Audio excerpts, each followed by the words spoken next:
They say the human body is a temple, a marvel of biological engineering, meticulously crafted over millennia. But what if, just what if, Anthony Davis's body isn't a temple at all, but rather a primordial swamp of athletic potential, teeming with untold, unsettling wonders? Okay, settle down, wipe that slightly confused look off your face. We're not here to dissect frogs, not yet anyway. We're here to tackle one of the NBA's most perplexing, infuriating, and frankly, almost biologically improbable talents, Anthony Davis. Have you ever just sat there, mouth agape, wondering how a human being who stands a colossal 6 feet 10 inches tall, a man whose shadow could probably blot out a small picnic, moves with the kind of fluid, almost oily grace you'd expect from a point guard half his size? It's unnerving, isn't it? One moment he's practically pirouetting around a smaller defender in the post, showcasing footwork so delicate it belongs on a ballet stage, then the very next possession he's sprinting full court, beating everyone down the floor for an emphatic, rim-rattling dunk. What kind of secret internal architecture allows for such a seamless transition from earthbound behemoth to airborne gazelle? Is it just genetics, or did someone accidentally spill a cocktail of alien DNA into his prenatal vitamin mix? Seriously, how does a player possess the wingspan of a pterodactyl on the defensive end, swatting shots from beyond the arc with impunity, only to then glide into the paint on offense, turning defenders into startled pylons with a series of spin moves and up-and-unders that are simultaneously brutal and beautiful? He's not just a big man, he's an existential crisis for opposing coaches. Is he a center? A power forward? Or is he some kind of basketball chimera, a mythical beast cobbled together from the best parts of every position, but with a few extra, slightly slimy, self-lubricating joints thrown in for good measure? His ability to switch on to smaller guards on the perimeter, mirroring their every twitch and crossover with uncanny precision, shouldn't be physically possible. It breaks the fundamental laws of physics, or at least, the laws of what we expect from someone his imposing stature.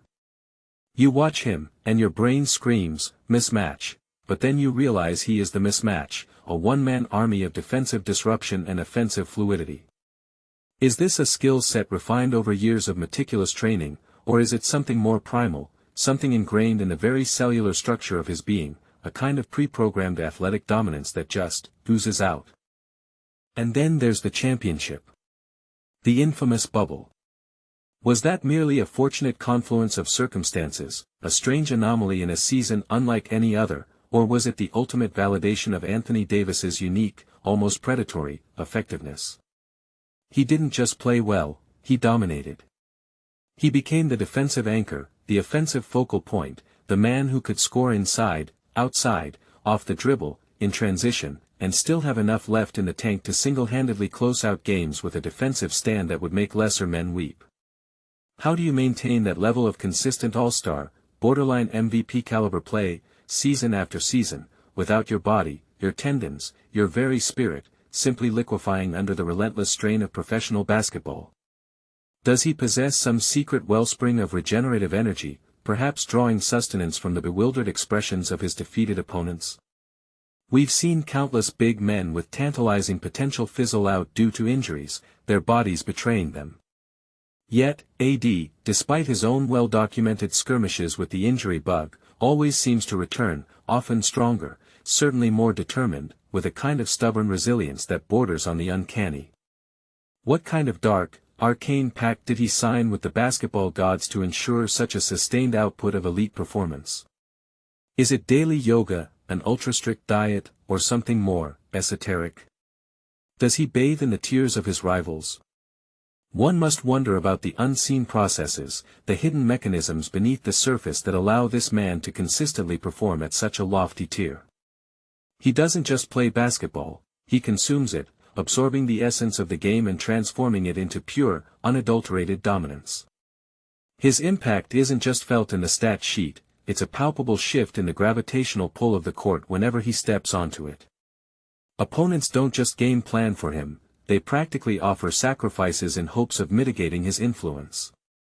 Is it his sheer talent, his unparalleled motor, or is there something fundamentally different about his physiological makeup, something that allows him to literally exude championship-level basketball? What secrets does his anatomy hold that allow him to be not just good, not just great, but genuinely generational? Let's talk about the absolute existential terror of being an opposing coach staring at Anthony Davis on the scouting report. What do you even do? How do you prepare a team for a player who can guard all 5 positions effectively, switching on to anyone from a lightning-quick point guard to a bruising center, completely blowing up offensive sets with his mere presence? Do you sacrifice offense for defense, only to watch him feast in the post? Do you try to go small and fast, only to see him snatch every rebound and block every shot? It's like trying to fight a ghost with a feather duster. His defensive range isn't just broad, it's a cosmic anomaly. One possession, he's shadowing a guard on the perimeter, hands everywhere, a wall of sinew and anticipation. The next, he's lurking in the paint, a predatory shadow, waiting to erase any shot that dares to venture too close to the basket. This isn't just instinct, it's a hyper-awareness, a sixth sense for the geometry of the game, almost as if he possesses an internal radar dish constantly pinging for threats.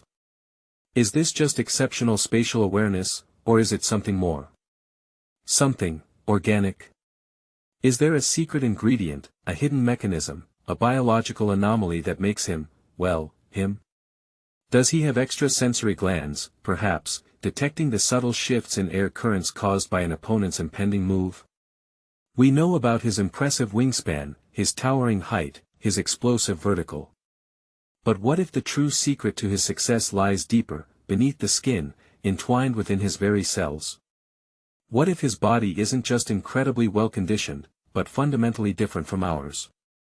What if the reason he's such a matchup nightmare isn't just his skill, but a more profound, almost alien, adaptation to the rigors of elite basketball? Are we just admiring his physical prowess, or are we witnessing the subtle, unsettling evolution of a new kind of athlete, one whose internal biology operates on a slightly, uncomfortably efficient wavelength? This is where things get squirmy.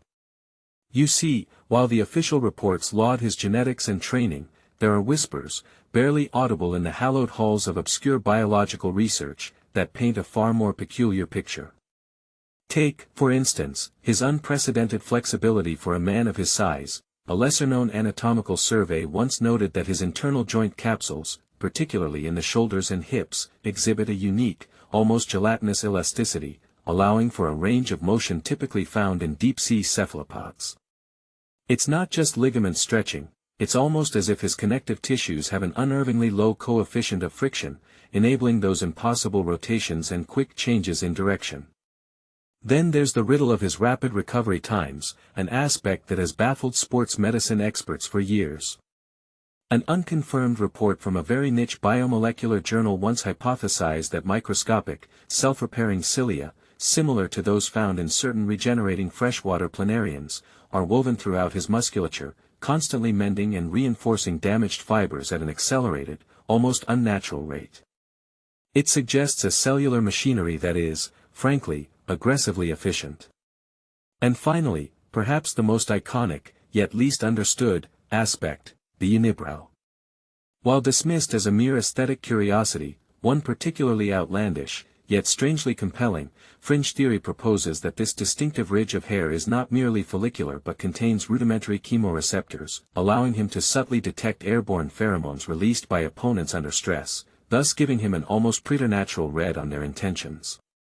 It's a concept that makes you involuntarily shudder, imagining a constant, silent broadcast of biological data informing his every move.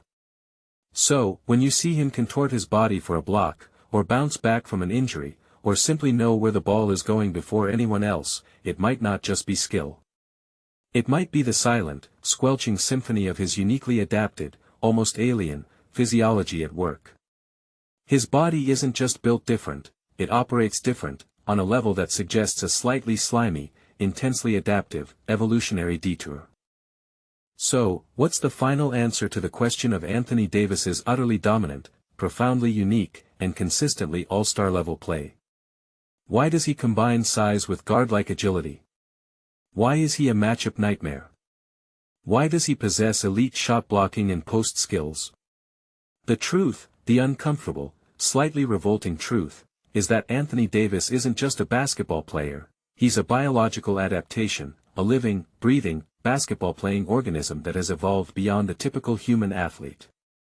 He isn't merely a finely tuned machine, he's more like a highly advanced, sentient fungus, meticulously growing and spreading its tendrils across the court. His body doesn't just recover, it reconfigures, dissolving and reforming itself on a microscopic level, constantly optimizing for peak performance, much like a slime mold navigating a nutrient-rich petri dish. That, guard-like agility, isn't learned, it's the viscous flow of his internal structure, allowing his limbs to articulate with an unnerving, almost liquid smoothness. His shot blocking isn't just timing, it's an instinctive, pre-programmed defensive reflex, an almost involuntary extension of himself, like a carnivorous plant snapping shut on its prey. And his post skills? They are the patient, methodical, and inevitable absorption of his opponent's defensive energy, drawing them into his gravitational field before he executes a move with the precision of a spider wrapping a fly. The championship impact. It was the apotheosis of this biological efficiency, a perfect environmental condition for his dominant form to thrive. He wasn't playing basketball in the bubble, he was blooming.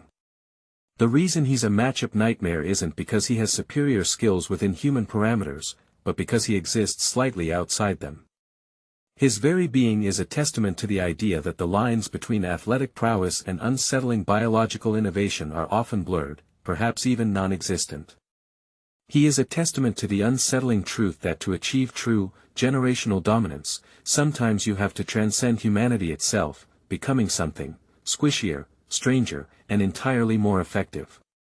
He's not just playing against opponents, he's biologically outmaneuvering them, his unique internal chemistry, his subtly re-engineered tissues, his almost alien sensory perceptions granting him an unfair, yet utterly fascinating, advantage. The consistent all-star level play.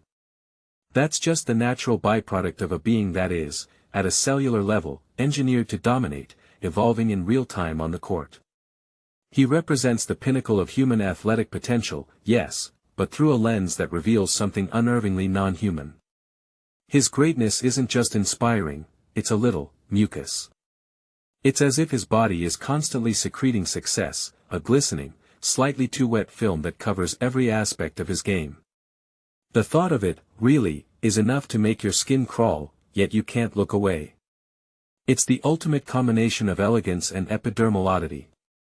His dominance isn't merely a talent, it's a profound, organic, and frankly, somewhat gooey biological imperative. Anthony Davis, his dominance is less skill, more, primordial ooze.